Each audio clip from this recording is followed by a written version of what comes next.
If you are over 65, there is a good chance you are paying more in taxes than you legally have to. Every year, Congress passes tax laws. Some of those laws are written specifically for Americans over 65. New deductions, new credits, expanded exemptions at the state level, real dollar savings built into the tax code on purpose for people at this stage of life.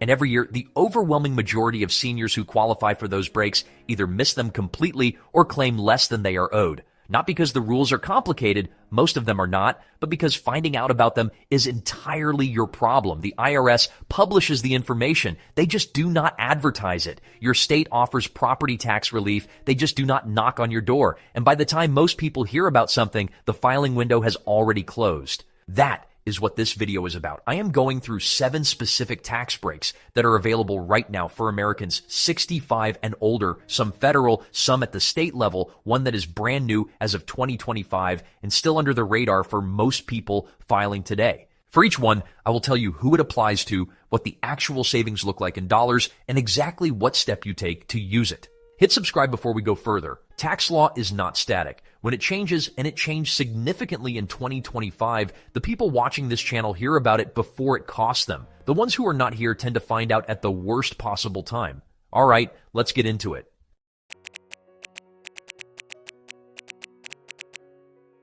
We are starting here because this one is both the newest and the most broadly applicable, and based on what I have seen, a large share of retirees filing taxes right now have no idea it exists. In 2025, as part of legislation called the One Big Beautiful Bill, a brand new tax deduction was created for Americans 65 and older. It is officially called the Enhanced Deduction for Seniors, and the number is not small. If you are 65 or older, you can deduct an additional $6,000 from your taxable income, stacked on top of the standard deduction, on top of the existing senior add-on, on top of whatever else you are already claiming. If you are married and both of you are 65 or older, that becomes $12,000 combined. And the part people really do not expect, you do not need to itemize to claim it. It works on a standard return. Run those numbers on a married couple. They're both over 65, taking the standard deduction. Between the base standard deduction, the existing senior addition, and this new bonus deduction, you are potentially shielding more than $46,000 of income from federal taxes before a single dollar gets taxed. That is a significant amount of retirement income that goes untouched. The income phase-out starts at $75,000 adjusted gross income for single filers and $150,000 for joint filers. It phases out completely at $175,000 for singles. So if your income is above those levels, you may get a reduced benefit or none at all, but for most retirees on a fixed income, this applies in full. One thing worth saying clearly, this deduction runs from tax year 2025 through 2028, 4 years. After that, it expires unless Congress renews it. The first year it applies is the return you are either filing now or will file next year. So this is not something to look into eventually. So here's what to do. If you work with a tax preparer, ask them directly, by name, whether they are applying the enhanced deduction for seniors to your return. Do not assume it is already in there. If you file your own taxes, visit irs.gov and search for the enhanced deduction for seniors.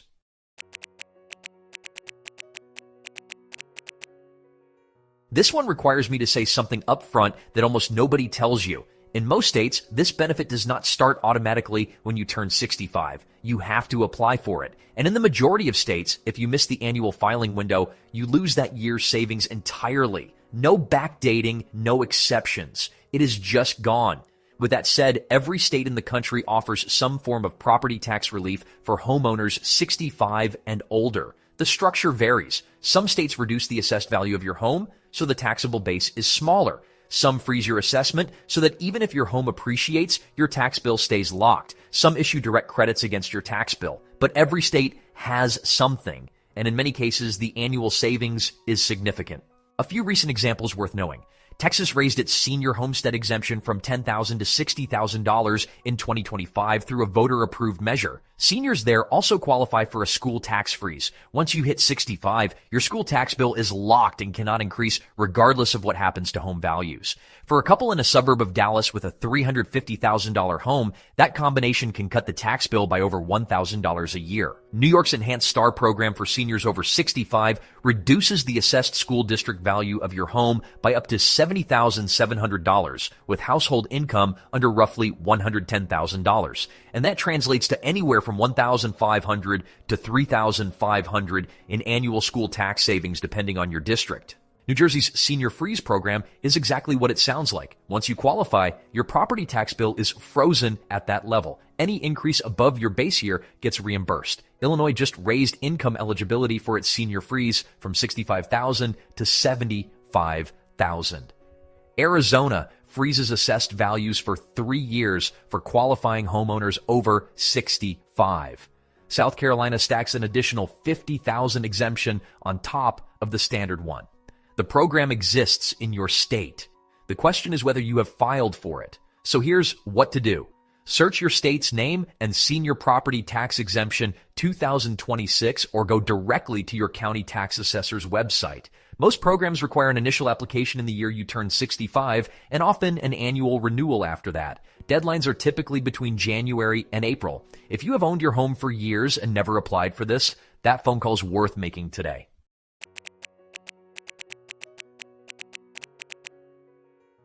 Retirees typically spend more on health care than any other segment of the population. Medicare premiums, supplemental coverage, dental and vision costs, hearing aids, which are expensive and often not covered, prescription drugs, long-term care insurance. For many households over 65, healthcare is one of the largest line items in the entire budget. A meaningful portion of those costs may be deductible, and the threshold to get there is lower than a lot of people realize. The standard version works like this. If you itemize your deductions, you can deduct any unreimbursed medical expenses that exceed 7.5% of your adjusted gross income. Everything above that floor is deductible. So if your AGI is $60,000, the first $4,500 does not count, but every dollar above that does. Qualifying expenses include Medicare Part B and Part D premiums, Medigap supplement premiums, dental work, glasses, hearing aids, prescription costs, qualifying long-term care insurance premiums, and medical transportation. That 7.5% threshold was made permanent a few years ago. It used to be 10%, which made this deduction nearly unreachable for most people. Seniors who looked at this calculation years ago, did the math, and moved on should run the numbers again. The lower threshold changes who qualifies. Now, the version most people skip entirely.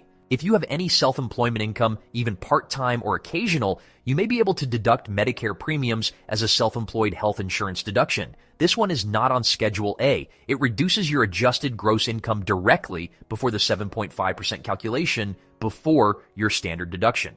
That is a better deal than the itemized version, and it applies to Part B, Part D, and Medigap premiums. Most seniors with any side income who qualify for this have never claimed it.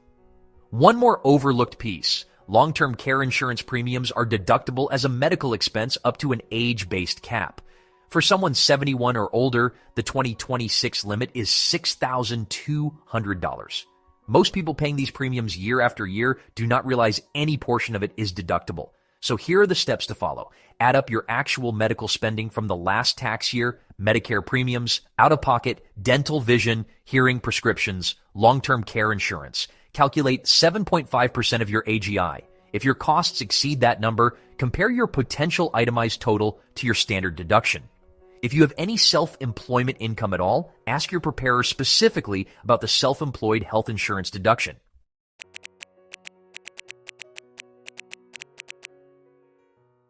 This one is for people who have a traditional IRA, are 70 and a half or older, and already give money to charitable organizations. If that describes you or someone you know, the way you are currently giving is probably costing you more in taxes than it needs to. Here is the situation. Once you turn 73, the IRS requires you to withdraw a minimum amount from your traditional IRA every year. These required minimum distributions, RMDs, get added to your taxable income. That can push you into a higher bracket. It can increase how much of your Social Security is taxable, and it can trigger the Medicare IRMAA surcharges. Those extra charges that come out of your Social Security check automatically when your income crosses certain thresholds 2 years prior. The way most people handle charitable giving alongside this: take the RMD, report it as income, pay taxes on it, then write a check to the church or hospital or organization they care about. Maybe try to deduct the donation. That sequence works, but it is the expensive version. A qualified charitable distribution cuts out the tax entirely. Instead of pulling the money into your account first, you instruct your IRA custodian to transfer it directly to the charity. It never hits your bank account. It is never reported as income on your return. It satisfies your RMD requirement for the year, and you owe zero federal income tax on it. The 2026 limit is $111,000 per person. $222,000 for a couple where both spouses have IRAs. And here is something especially relevant for 2026 specifically. Charitable deduction rules for itemizers got more complicated this year under new legislation, new floors, new caps. None of that applies to QCDs. They bypass the entire itemized deduction system. They work whether you itemize or not. There is also a downstream benefit that most people do not think about. A lower AGI from using QCDs can help you stay under the IRMAA income thresholds, which means lower Medicare premiums in future years. One move affects multiple numbers. Rules to know. You must actually be 70 and a half on the date the distribution is made, not just the calendar year you turn 70 and a half. The transfer must go directly from your IRA custodian to the charity. Donor-advised funds and private foundations do not qualify. Standard 501c3 organizations do. The deadline to count it for a tax year is December 31st of that year.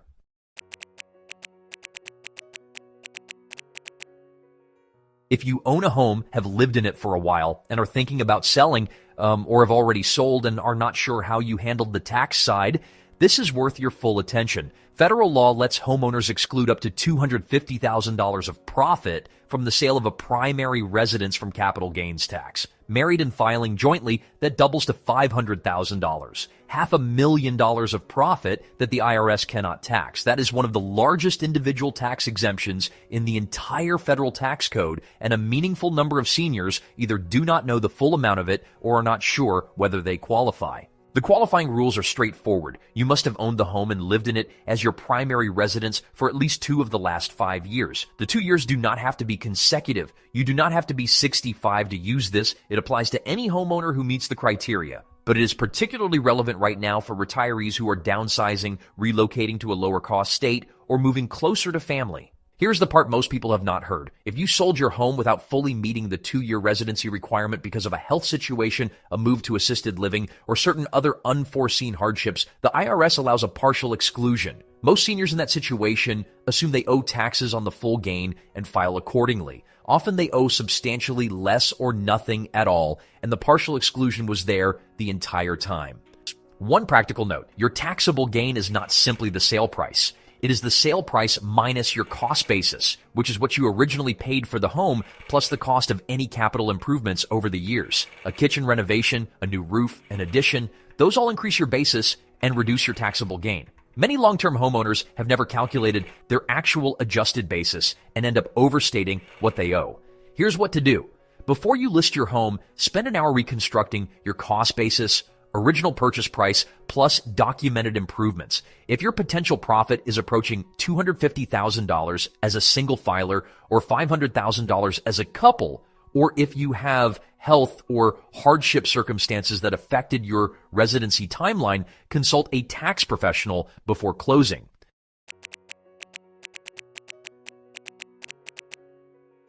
This one is not on your federal return, but it can mean thousands of dollars a year in taxes you simply do not owe depending on where you are living, and it is one of the most consistently overlooked pieces of retirement financial planning. The current landscape, as of 2026, is more favorable for retirees than it has been in years. Only 8 states still tax Social Security benefits in any form: Colorado, Connecticut, Minnesota, Montana, New Mexico, Rhode Island, Utah, and Vermont.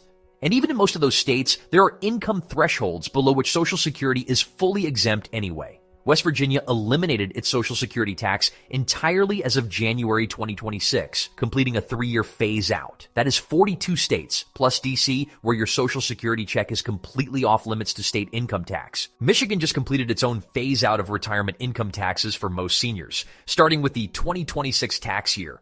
Illinois, Iowa, Mississippi, and Pennsylvania all exempt most retirement income from state tax, even though they have income taxes. And 9 states, Florida, Texas, Nevada, Alaska, Wyoming, South Dakota, Tennessee, New Hampshire, and Washington have no state income tax at all. 0 on Social Security, pensions, IRA withdrawals, everything. But here's where most retirees fall short on this. They know their state does or does not tax Social Security, and they stop there. The more important question is how your state treats each of your specific income sources. A state that taxes Social Security might fully exempt pension income.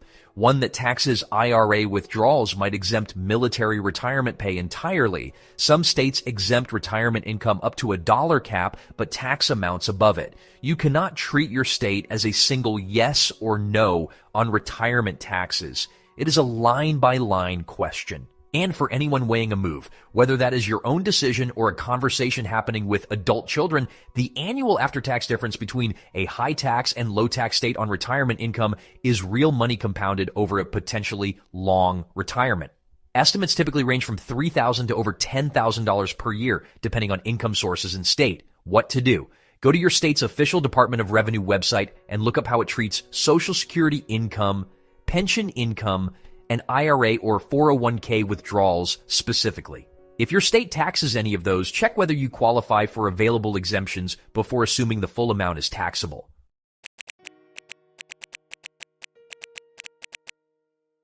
I saved this one for last because it is genuinely the most obscure item on this entire list. Most seniors have never heard its name, and unlike every other break we have covered today, this is not a deduction, it is a direct federal tax credit. A deduction reduces the income you are taxed on. A credit reduces the actual tax you owe dollar for dollar after the calculation is already done. That is the better version. And this one is sitting in the federal tax code specifically for Americans who are 65 and older or who retired early because of a permanent disability. It is called the Credit for the Elderly or the Disabled, and it is claimed on Schedule R of your federal return.